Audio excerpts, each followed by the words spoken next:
원택스님께서는 이제 경북고를 나와서 연세대 정형과를 졸업하고 예무고시를 그때 준비하셨는데 외교관이 되는 게 꿈이었는데 외교관이 안 되고 스님이 되는 것이 지금은 후회가 안 되십니까?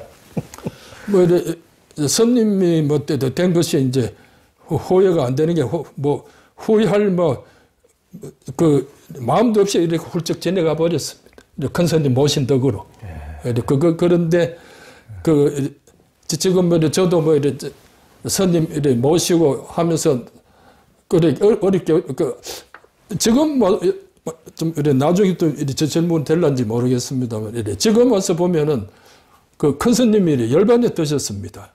열반에 드셨는데 저는 이렇게 무서운 스님으로 다 이제 그려놓고 있는데 서울의 그 하남 정심사에 이제 원영 스님이 BTN하고 인터뷰하는 장면이 얼른 나옵니다. 대답하는데 이래 원영 스님이 뭐라고 그러는 게 아니라 우리 스님만큼 자비로운 분이 안 계셨습니다. 무슨 소리야 이거? 자기한테 자송하셨고 다 해서 공부하는데 일러 주셔서 그리고 그 덕으로 저는 동국대학교 석박사 과정을 이래 마치고 이래 있습니다고. 아이고 이거 그러면은 백년하면 성철 스님 두 분 계셨네. 원택이한테는 호령이 성철 스님 계시고 우리 원영 스님은 관세음보살 성철 스님이 계셨나? 뭐 이렇게 뭐 혼돈스럽더라고요. 그리고 같이 모시고 살면서도 어떤 무엇 때문에 그 어떤 참 관점이 무엇이 틀렸어. 그러니까 한 분은 그 호되게 당해야 돼. 나는 호되게 당해야 되고, 지는 귀여움을 받아서 이제 석박사까지 다 하게 되고. 그러니까 그 원택 스님은 돌아가시고 나서도 평생 시봉을 시키시려고 그렇게 계속 단련을 시킨 거고 각별한 단련을. 근데 이제 우리 원택 스님께서 이제 개인적으로 종종 만나뵐 때 이제 예전에는 젊었을 때는 옛날 친구들이 야 이를테면 세속에서 이를테면 명무대 나오고 이런 뭐가 부족해서 산골에서 들어가서 저러고 있나 이렇게 이제 친구들이 이런 식으로 이런 눈으로 쳐다보다가 나중에 이제 60이 넘고 그러니까 맨 집에서 이제 직장도 그만두고 이제 마누라한테 구박받고 그러니까 이제 부러워한다고 스님을 거꾸로. 그거는 지금 하시는 그 말씀 IMF 터지고, IMF 터지고, 그때 이제 제가 곧 출가했을 때는 친구들 한 10명 가까이 이 자식이 미쳤나. 뭘 공부는 뭘 해놓고 중은 중이고 뭐 이러면서 와서 이제 나가자고. 이제 끈질기게 찾아온 친구들이 며칠 있었습니다. 그러니까 이제 이런 나중에는 좀 세월이 한 3년 흐르니까 그 친구들도 안 오고 세상이 이제 조용해지는 거 했는데 IMF 터지고 난 뒤에 이제 경고 동기들한테서 며칠가 전화를 옵니다. 스님아, 와, 그래. 중원 정년 퇴직 없나? 그게 무슨 말인데, 정년 퇴직이지만 중원 그런 건 없지. 팔자 좋네. 이러면서 하는 이야기가, 그날은 56세인가? 해가지고 쫙 끊어가지고, 무조건 퇴임을 했다 그래. 이제 우리 나이가 이제 또 도반들이, 친구들이 그때 해가지고 이사로 있다가 잘 나가다가 이제 하루아침에 이제 이래 날아가자니까, 아이고. 그래서 그러면은 그래도 가만히 생각하니까 중팔자가 상팔자부터 이래 하면서 너희는 거기 퇴직 당하는 것이 없으니까 평생 직업 아이가 이래 하면서 하더만은 한 1년 뒤에는 이제 한번 보러 가야 되겠다 그러더만은 부부가 이제 해가지고 12부부가 왔는 모양, 12상이 왔는 모양. 그래 이제 차 타고 가가지고, 그래 이제 목 안 잘린 중보로 간다고. 은퇴 없는 정보로 간다고 하면 사다고 자주 오게 가더만은 다시 지금도 연락이 없습니다. 그러면서 네. 한다는 소리가 지금 아까 말씀하셨더니 목안 잘리고 뭐 그런 이제 중팔자가 상팔자다. 하고 갔습니다. 그러니까요. 스님은 80이신데 지금 현역으로 뛰고 계시니 참. 대단하십니다. 이건. 이제 원택 스님께서 부모님에게도 절에 고시 공부를 한다고 거짓말을 하고 올라와서 출가를 이제 하셨는데, 이제 나중에 어머님께서 그렇게 이제 영영 안 내려오는, 그렇게 안 내려올 줄은 이제 모르셨겠죠. 스님이 속이고 올라오셨으니까. 그 나중에 이제 아시고 어땠습니까? 그래서 이제 와서 보니까 이제, 그래, 저는 이제 백년항까지 올라왔죠. 이제 엄마는 데리고 갈 거라고. 가니까, 뭐 어리면 애씁니까? 그래 하고 뭐 있으니까, 이놈아, 이렇게 속일서 네가 뭐 출세한다고 들어간다 않겠나, 이놈아. 이렇게 머리 깎고 이렇게 종될 줄 내가 웃자려 놓고 하고 이제 뭐 펑펑 이제 막 억울하다고 이제 울고 계시는데 마침 스님께서 우째 나오다가 그 광경을 목도하게 되신 모양입니다. 그래 뭐 뒷짐지고 오시더만 먹고 이기. 모친이 오셔가지고 그래 지금 서운하다고 일하고 있으면 그럼 니도 머리 깎아라. 아들 잘 되라고 부처님 앞에 가서 큰 스님 되라고 기도드려도 시원찮을 판에 멋이 억울해서 울긴 억울한데 그만 니도 머리 깎아 하니까 막 엄마가 얼음을 뚝 꽂히고 조섬조섬 큰 스님한테 인사하면서 아이고 너무 억울합니다 스님 하고 그래서 이제 엄마도 뭐 자주는 못 오고 뭐 한 1년에 처음에는 조금 이래 젊었을 때 1년에 한 번 한 달에 한두 번 한 달 한 번씩 오실 때만은 뭐 그게 2달이 되고 석 달이 되고 이래 하실 때만은 마지막 가실 때까지 그 와서 저한테 하고 가신 이야기는 장계 언제 가나 장계 언제 가나 이놈아 하고 가셨다가 한 달 안 돼서 또 돌아가셨다고 소식 듣고 그랬습니다. 참.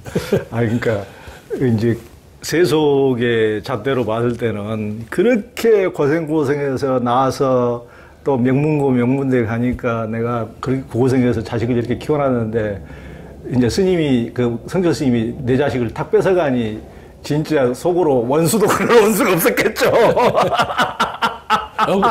내가 다 키워온 자식을.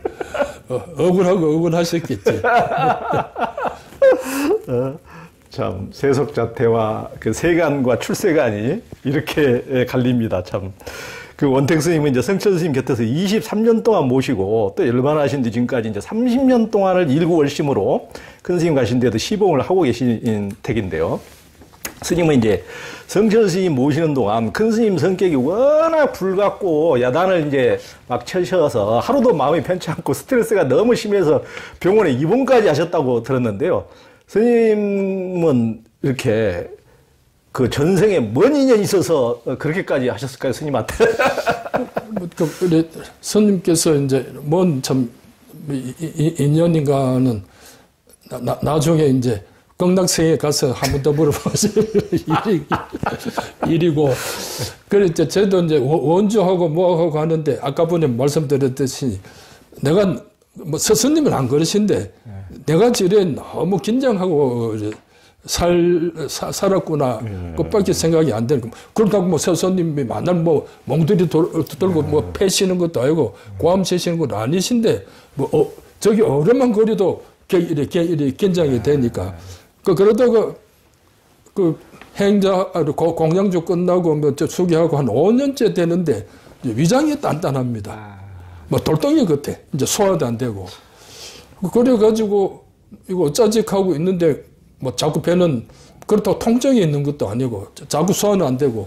그리고 동산병원. 동산병원에 이제 대신동에 있는데 그거 가서 지금 이제 계명대학 소속된 병원이지만 의사 찾아가니까 이리저리 하지만은 스님 병원 하나도 없어요. 병원 하나도 없는데 어디 사십니까? 절에 절에 있습니다. 어느 절에 있습니까? 뭐 그걸 말을 못하고 쭈벅해서 아니 저 절에 사시면 다 스님들이 참선하시고 소양하시고 왜 마음 편하게 안 계십니까? 그런데 스님은 온몸이 지금 스트레스에 꽉 차여 있습니다. 이래 위장도 그렇습니다. 이것은 무슨 약이 있어서 이래 나아지는 것이 아니고 스트레스를 받지 마셔야 됩니다. 스트레스를 풀어야 됩니다. 근데 지금 있는 이런 어떤 그 심리적인 그 압박을 스스로 벗어나야지 약으로 벗어날 수도 없습니다. 그러니까 제가 여기서 약을 드릴 수는 없고 제 말씀, 제가 드리는 처방대로 하여튼 마음을 좀 쉬시고 어쩌든지 스트레스에 그 해방될 수 있는 그런 편안한 마음을 좀 가지시다가 한 석 달 뒤에 보시면 한 뵀으면 합니다. 정말 약도 없다고 하고 뭐도 없다고 하는데 그럼 이제 너무 신경을 쓴다고 하는 그 말은 맞는 것 같아서 이제 그리고 좀 쉬고 뭐 좀 덜 뭐 하고 하니까 그 이사 말대로 그 단단하던 이 위장이 풀리더라고요. 그래 약 안 먹고 나가본 위장병도 한번 3개 그 참 차돌 같은 거 있지. 그게 풀리더라고요. 그러니까 스님 색즉시공이시네. 그러니까 저희가 우리 성철 스님께서는 이제 백용성 스님이 이제 성철 스님의 이제 은사 스님이 동산 스님이고 은사 스님이 백용성 스님이고 백용성 스님이 이제 성철 스님의 큰 스님인데 이제 이를테면 이제 할아버지 스님이신데 근데 이제 가출가셔가지고 용성 스님이 이제 딱 바뀌었죠. 뭐 다른 분들한테는 선생이라고 부르는데 이제 유일하게 이제 그때는 젊으셨는데도 불구하고 성철 스님한테만 스님이라고 불렀다고 하니까 대우를 어느 정도 해준 택이겠죠. 상당히 받으신 거죠. 그러니까 그래서 이제 성철 스님이 시봉을 맡았는데 이제 그때 진짜 천하의 그 백용성 스님을 독립운동가고 민족대표 33인의 이거 대단하신 스님이신데 시봉하다가 밤에 출행난치시고 도망치신데 이제 아니 그 부분을 다시 좀 저 정리해서 말씀을 드리면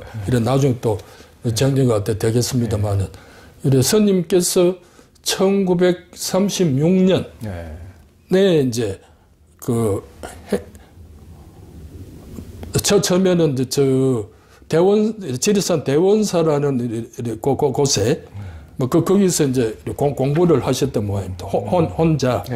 스님 20살 때까지는 불교에 대해서는 아무것도 전혀 모르시고, 사서상경, 주역, 이라든지 이런, 중국의 모든 그런 이제 노자, 장자 이런 책은 많이 읽었더라도, 불교는 전혀, 그때 왜냐면 양반체제 사회 속에서는 불자도 이야기를 할 수 안 하고 살던 시절이라 그럽니다. 그렇게 이제 사시면서 하다가 어째 이제 스님도 한 23살쯤 돼가지고는 자꾸 이제 병세를 치렀던 모양입니다. 그러니까 대원사에 약첩을 사고 지고 해가지고 종한테 지어 가서 요양을 가셨다가 거기서 말하자면 그 당시에 이제 한용운 이제 젊은이들이 내는 불교라는 잡지를 거기서 보게 되고 그래서 거기서 화두, 참선, 깨달음 그래서 유학에서는 듣도 보도 이래 못한 단어들이 있어서 이게 무슨 참 이런 문자냐 하면서 이제 불교에 심취돼 가시면서 거기서 이제 화두를 잡고 1년이 되면은 성불한다는 이제 이 문구에 빠지시게 되는 것 같습니다. 이래가지고 거기서 혼자 공부를 해봐야죠. 있으니까 자꾸 도망가고 하긴데 대원사에 이제 정각을 작은 방을 하나 빌려가지고 이제 용맹정진이라는 단어도 이제 옷자니기 용맹정진이 말만 돼 있지 자세한 설명은 아시겠습니까만. 그래 해서 하다가 일타선님 말씀에 의하면 옛날에 너그 스님 우리 앞에서 전신 공연 드시다가 밥숟가락을 팍 빼고 내가 대원사에서 42일 만에 동정일례를 성취했다 아이가 기따갑도록 들었다. 그거는 속인 때입니다. 그런 이제 그런 것을 보고 이제 대원사 주진이가 우리 행사로 편지를 써가지고 이상한 청년이 있는데 저렇게 그때 이분들이 동정인료를 깨쳤다 맞아 이런 거는 모르지만 하여튼 몇 달에 용명정진한다고 그래서 친구가 있으니까 청년이 있으니까 행사에서 들고 가서 좀 좋은 선님으로 만들어라. 이래가 넘어간 것이 1932년도인 것 같습니다. 그거는 36년인데 이제 1936년 2월 초에 이제 동산스님이 당신 마상자한테 편지 보면은 내가 성철이라고 또 한 사람의 법명을 줬다고 그래 알고 있으라고 마상자한테 편지 보낸 게 지금 동산 열전에 남아 있는 거고 거기에 보면은 행사에 계시는 것이 와서 이제 머리 깎고 한 것이 1936년 1월쯤 뭐는 될 거라고 생각하고 거기에 계시다가 1936년에 이제 범어사로 동산 스님한테 이제 삭발 당하고 제자가 되고 이래가지고 넘어가고 그러고 이제 37년에 서울에 이제 대각회 사건이다 이래가지고 한참 또 이제 일경에 체포다 이런 일어나면서 용성 스님이 범어사로 내려오셨던 모양입니다. 그러니까 마침 이제 용성 스님이 하니까 36년 하고 해서 이제 범어사 와서 이제 생활하다가 3일 생활하다가 스님은 37년 2월인가 비구계를 받게 됩니다. 그래서 이제 용성 스님은 37년에 4월인가 와서 좀 한 1년 넘게 계시게 되고 그때 이제 동산 스님께서 범어사 내원함에 이제 용성 스님이 지내게 되는데 거기 이제 시자로 보냈던 모양입니다. 그러니까 이제 그때는 일제시대 아닙니까? 그렇죠. 일제시대인데 일제시대에 스님을 선생으로 불렀다 그럽니다. 그게 센세이라. 그럼 일본 발음하는 센세인데 그러면은 상자도 스님 보고 센세이고 스님도 그 상자 보고 센세고 그 센세이로 하니까 무슨 센세인지도 영어가 그래 돼서 하는데 스님께서 이제 당신 노스님 시봉을 살고 있으니까 아니 이제 18살 때 저기 있는 자치통감을 다 떼고 내가 물리로 통했다는 그 머리가 가지고 이제 지금 동정 인력까지 와 있으니까 그 경제라는 것은 상상할 수 없지. 보통 무시꾼이 깨친 거하고 준재가 깨친 거하고는 그거 다 틀리겠습니까? 이제 그러니까 그런 것들이 이제 표가 나고 그러고 말을 시기 보고 해도 다른 선생님들하고는 질이 전혀 틀릴 거 아닙니까? 그러고 당신이 그때도 이제 3.1 운동하시고 난 뒤에 원을 세우기를 불전을 그걸로 해야 되겠다. 한글 번역을 해야 되겠다. 원을 세우고 깜방을 3년 만에 나오셔가지고 용성스님이 역경위원회를 혼자 해서 책을 많이 번역했었다는데 이제 계기는 깜방에 있는데 보니까 한 책은 먼지가 뽀하게 쌓여 있는데 한 책은 가보니까 널널널 떨어져 있었다 합니다. 용성스님 보기엔 이거는 뭔데 하니까 그때 벌써 성경이 한글로 번역되어 있었다 그럽니다. 그런데 먼지 있는 것 이거는 우리 한문에 서 있는 불교 경전이다. 아무 본 사람도 없고 먼지 봤어. 참 불교가 이래서 되겠나. 내가 나가서 독립운동이지만은 이 불교 이 운동부터 해야 되겠다고 그렇게 이 역경을 열심히 하셨다 그럽니다. 그런 시절에 용성 스님 1940년가 열반에 드시는데 37년에 이제 법원사에서 이제 스님 보게 되니까 거기서 한 1년 더 있다가 올라가서 2, 3년 안 돼서 서울에서 열반을 하시게 되는가 본데 그리고 불러가 모시고 보니까 똘똘하지 않습니까? 그래서 당신은 지금 서울에서 이제 포교도 해야 되고 이제 역경도 해야 되는데 딱 맞은 그 손자가 여기 있는 거 아닙니까? 그래가지고 이제 스님 보고는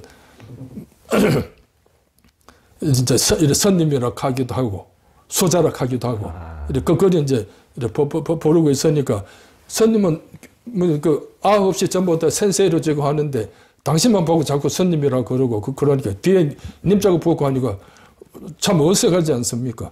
그래 이제 요즘 다른 사속님도 이래 많으시고 하는데 이래 저는 또 이래 손자 되는데 자꾸 그 스님이라고 그러시고 소자라고 그러시니까 다들 째리 보고 있어요. 부담스럽습니다. 저도 센세이로 불러줬으면 좋겠다고 하니까 그 노선지가 허허 웃으시면서 아니야 나는 니만 보면 스님을 부르시고 하셨다 합니다. 그러면서 이제 동산스님도 서울에 가서 노선님이 저렇게 너를 기호하시고 탐내고 하시니까 물론 뭐 종료돼서 선방 가는 것도 중요하지만 노선님은 좀 잘 모시고 노선 하신 일을 도와주면 좋겠다 하는데 뭐 아니요 할 수도 없고 이러면서 이제 그때만 돼도 이제 1910년에 우리가 한일 합방이 되는데 이때 1937년 8년 되는데 이때는 벌써 언제는가는 1920년 정음에는 경부선이고 신의주선이고 다 철로가 깔린 모양입니다. 그래서 이제 할 수 없이 이제 부산역에 가서 짐을 그때 차표가 있고 이래 제 짐은 이래 놓아드리고 이래 따라가면은 내 참선 공부는 영원히 땡이다. 나는 어디까지나 마음 깨친다고 온 사람이니까 이 길로 가야 되겠다. 그리고 뺑소니 치고 하시고 이제 마하연으로 올라가셨다 그러지. 그러니까 여하튼 그때 도망치셨으니까 오늘날에 성철 스님이 있으시지. 그러니까 본인도 이제 그걸 자각하셨겠죠. 지금 이 길로 영성 스님한테 끌려가면 꼼짝없다. 이제 평생 시봉 이제 평생 시봉해야 된다. 그래서 참 그러니까 이 성철 스님의 기질을 봐도 이 시봉할 타입이 아니시고 호랑이고 항상 이제 호랑이라는 게 이제 혼자서 그 숲속을 누비는 그런 왕처럼 숲속의 왕처럼 같은 이제 그런 기질이 있으시니까 근데 왜 원택 스님은 장치시는 그렇게 도망치셔서 원택 스님은 평생 붙들어서 이렇게 시봉을 시키고 고생을 시키느냐 간혹 저희들이 이제 원택 스님 그러고 저는 또 뭐 이래 주변의 스님들도 많이 그렇게 너는 와 다른 어른 스님을 안 찾아뵙노. 그래서 선방에 다 큰 스님들 따로 다 성격이 다 개성이 다르고 다 하고 이제 그런 이야기를 많이 듣고 살고 뭐 이랬습니다만은 결국 이제 제가 이제 이래 스님은 참 올 때부터 저 생고생을 안 했습니까? 저 뭐 잘할 줄 모르는 보고 절도 만원 내라고 부터 이제 벌을 하고 지금도 살면서 그때 참 그 뒤에 내가 좀 더 신심을 해가지고 스님 그 원을 해서 내가 만배했습니다 하고 쳐들어가야 되는데 그것도 못하고 평생 참 이렇게 산 제가 크다 생각하고 있습니다. 그러니까 그런데 이래 법포 가면은 큰 스님이 이래 모시고 살면은 그 뭐 이래 눈에 이제 참 그 불빛처럼 그 하는 그 안광은 뭐 선 많은 분들은 제 지금도 그걸 잊지 못하거든요. 그렇죠. 그래 하시고 또 내가 가지지 못한 것, 내가 못 이룬 것을 우리 스님은 다 갖고 계시는 어떤 불교의 어떤 부처님 진리를 확실히 깨친 분이라는 그 신념은 그때나 지금은 이제 변함이 없지 않습니까? 그러니까 내가 어디 가봐야 우리 스님 같은 분을 또 어디서 만날 겁니까? 그러니까 백년은 밖에 이제 이래 못 떠나고 또 그러고 스님, 내가 출가를 해서 스님이 그렇게 화두 타기를 원을 해서 이놈아 화두는 너무 설치면 안 된다. 상기병 오르면 그만 다 끝난 게니까 제발 서둘지 말고 억지 공부를 좀 하지 마라 했는데 말씀은 그렇지만 하고 싶은 놈 그래도 됩니까? 하루라도 빨리 되고 싶죠. 그러다가 상기병이 아닌 상기병을 참 진짜 얻고 나니까 그때 또 스님 그래 당부를 하셨는데 어디 이래 봐라 저래 봐라 그렇게 이래라 저래라 하셨는데 나는 하나도 효과가 없었습니다. 그러니까 딴 놈은 효과인데 네 놈은 효과는 내 말 안 듣는단 말아이가 이놈아 하고 이제 그래 좀 나무라시고 하셨는데 그래가지고 이걸 어떻게 타파할까? 그렇다고 내가 속된 하면 좀 고리리 앞에 나가면 누가 환영을 할 것이고 할 수 없고 어쩌지 하다가 이제 100일 법문 스님께서 1967년 겨울 동안그 때 하셨다 그럽니다. 한 100일 동안. 그거는 이제 여기 돌았어도 한참 몰랐습니다. 그런데 나중에 보니까 거기 테이프로 뭡니까? 둥근 테이프로 되어 있다 하는 거. 그걸 우째 이제 원주 스님 해가지고 릴 테이프에서 우리 뭡니까? 작은 테이프로 이제 바꾸게 되고 그 테이프를 얻어서 이제 대티방에서 한 몇 년을 보내게 되지. 스님한테는 앉아있는 양 하고 그래서 이제 그것도 한 6개월 하니까 또 무슨 마음이 드나 하니까 다음 들으니까 어제 뭐 들은지 아무 기억이 없어. 또 조심해 듣고 스님 모르게 들라고 하니까 이어폰으로 듣다가 뺏어그러면 빼고 이래 하다가 이제 기억도 안 나고 그렇게 도움이 되나 싶었다가 이럴 거 아니라 이제 녹취록을 만들어야 되겠다. 녹취록 이래 내만 이런 게 아니라 다음에 또 누군가는 또 병에는 또 이제 상기병으로 걸리게 수자가 화두 들면 상기병은 걸리기 마련이니까 그때 그 사람들한테도 이것 좀 읽어봐라 하고 내가 줄 수 있도록 노트 정리를 녹취록을 해야 되겠다. 하고 그렇게 해서 한 3년 하다가 이제 어느 날 들켰습니다. 스님한테.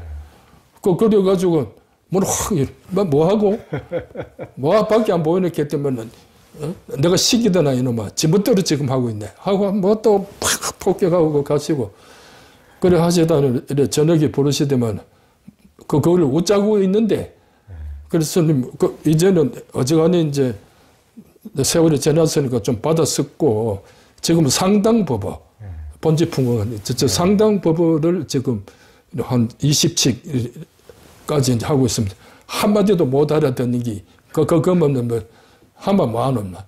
진짜 한마디도 못 들리는 대로만 이렇게 하고 있는데, 그 하루는 보리시드만 그 일칙을 덕산 탁발하는 그인데, 그 일칙을 그 녹음한 대로 풀어오라 했으면 그걸 한번 정리해 와보라 그러면. 아니, 밤새도록 내려가면 또 터질 것 같아서 밤새도록 또 읽고 또 읽고 또 해도 한자도 그 녹음하고 안 틀리고로 이제 막 그렇게 정리해가지고 아침에 예불 마치고 갖다 드리고 뭐 5분 안 돼가지고 이놈아 이거 언놈이 번영했노? 스님 법상에서 하신 그 말씀 녹음 그대로 옮긴 것이지 누가 그 토 달고 손을 댄 그 아니고 그건 그대로 법상에서 스님 법문하신 내가 이렇게 법문 안 했어요 이놈아. 아, 이거 사람 미칠 놈은 아닙니까?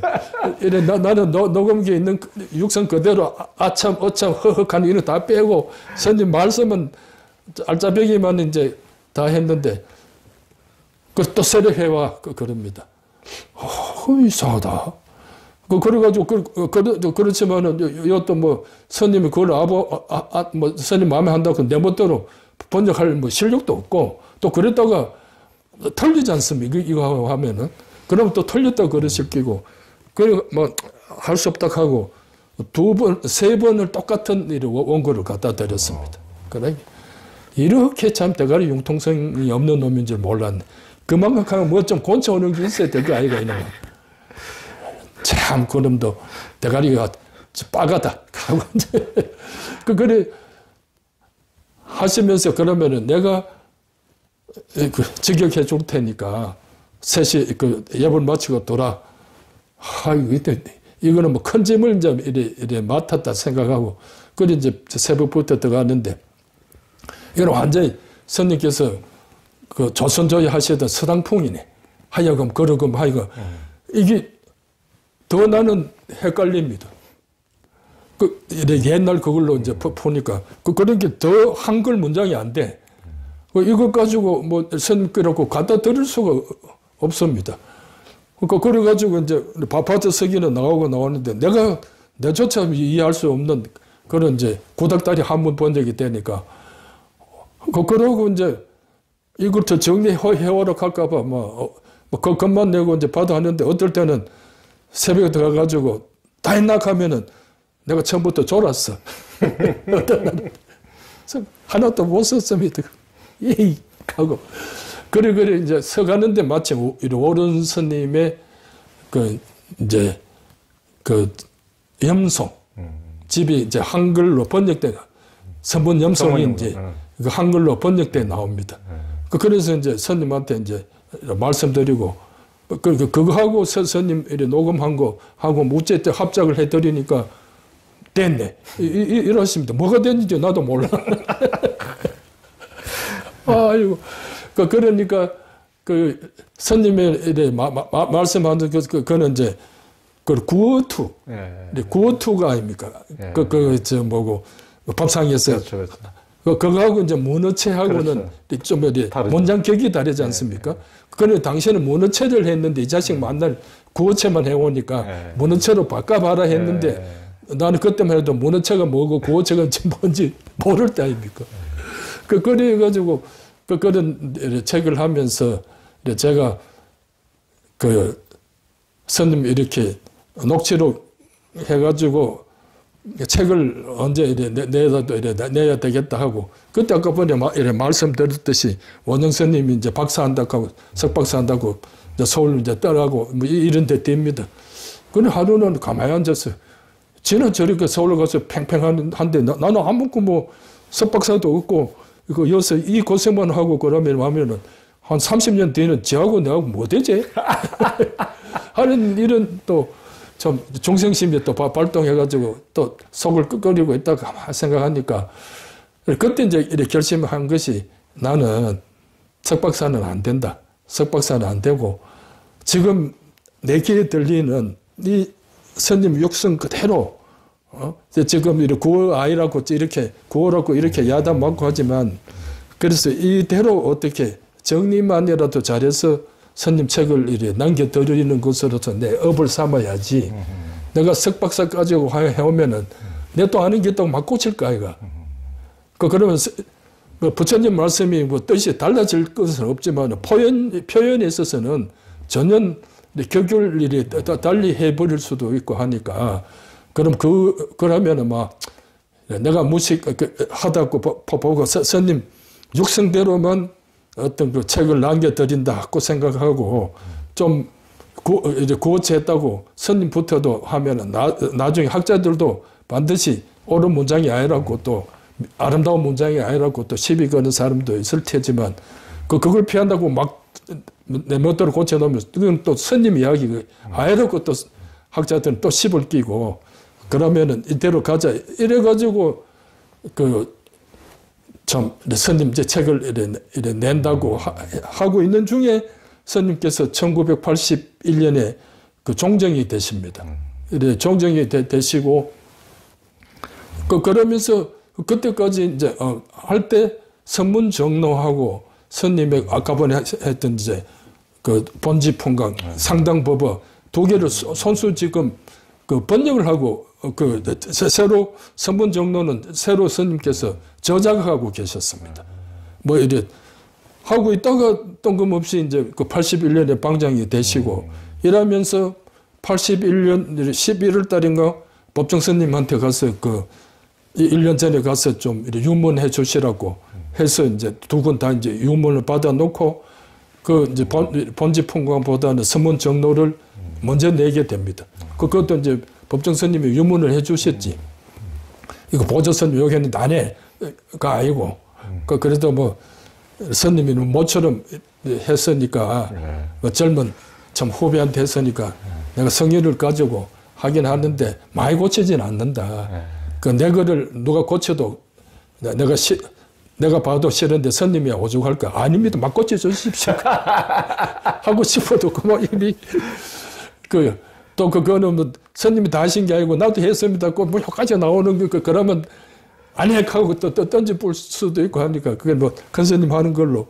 근데 그렇게 해서 이래 책들이 나왔는데 여도 이제 말씀이 습비더만은 스님께서 선문 정로를 이래 내신 것은 선문 정로를 내고 싶어서 이래 내신 게 아니라 1967년에 해인사 초대 방장이 되고 또 그 다음에 또 뭐 좀 사건이 있어서 1년과 2년을 사표 내시고 그 다음에 3년과 4년 차에 또 이제 다시 들어가서 평생을 해인사 방장을 하시게 되고 이제 이래 하신 것 같습니다. 그래서 스님께서 이래 생각해 보니까 그 60주 100일 동안 했던 그 100일 법문에 대해서는 한자도 책이 대가 안 나왔습니다. 여기도 보니까 15년과 몇 년 동안 책을 안 나오시고 이제 누구 청무선 제 책을 이렇게 참고를 하셨다 하듯이 스님은 그래서 이제 그 책을 스님께서 지금 말씀하신 대로 그 100일 법문을 했는데 어느 누가 책 내줄 생각을 한 사람이 없습니다. 이래 스님은 이제 뭐 하마는 이 교수 와서 해줄란가, 저 교수 와서 해줄란가, 천재가 해줄란가, 뭐 이렇게 됐는데 뭐 그 사람들이 이게 원고가 돼 책에 대해서야 뭐 연구가 되지 녹음 속에 있는 게 무슨 그런 뭐 교수들이 뭐 답답하겠습니까? 그러니까 스님께서 이러다가는 내가 100일 법문한 그것도 없어질 뿐 아니고 내가 꼭 하고 싶었던 선에 대한 내 어떤 저서 이것도 이래 하나도 안 나오고 말겠다 생각하시고 한 15년 더 걸려서 이제 영명영수에 그 책을 또 참고하시고 100권을 참고하시고 그렇게 해서 이제 선문 정로를 만들어서 이제 하는 그 덕에 우연히 또 기대도 안 하셨는데 종정인이 되시면서 선문 정로가 이제 세상에 나가게 되고 그 나간 뒤에 바로 반응이 있는 게 아니고 한 9년, 한 10년 뒤에서 이제 송광사에서 그 산중에 있는 얼치기 선사도 안 되나 아무 것이가 북사를 회방하고 타박을 하는 이 나쁜 종이 어디 놓고 이래 이제 골기하기 시작합니다. 이래가 송광사에서 81년, 90년인가 첫 돈점 그 학술회의를 하게 됩니다.